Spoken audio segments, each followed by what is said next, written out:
ఆడుకుంటున్నారు. ఆయన ఇద్దరు పిల్లల్ని దగ్గరికి పిలిచి, ఎరా మీరు ఇలా ఆడుకుంటున్నారు, మీకు పాఠం చెప్పవలసినటువంటి ఉపాధ్యాయుడు రాలేదా, మీ గురువుగారు రాలేదా అని అడిగారు.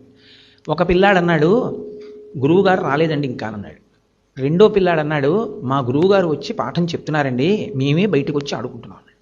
ఇప్పుడు పరమాచార్య స్వామి వారికి సంక్లిష్ట పరిస్థితి వచ్చింది. నిజంగా వీళ్ళ గురువుగారు వచ్చి పాఠం చెప్తున్నారా, గురువుగారు పాఠం చెప్తున్నా వీళ్ళే బయటకు వచ్చి ఆడుకుంటున్నారా, ఇద్దరితో ఎవరిది నిజం?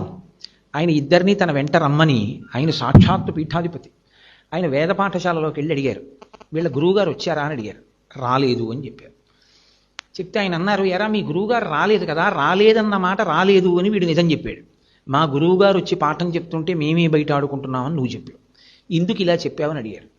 అయితే ఆ పిల్లవాడు అన్నాడు, శిష్యుడు తనకి అమర్యాద తెచ్చుకునైనా గురువుగారి యొక్క ప్రతిష్ట కాపాడాలి, గురువుగారంటే సాక్షాత్తు ఈశ్వరుడే అని మీరే ఒకనాడు అనుగ్రహ భాషణంగా చెప్పారు. మీ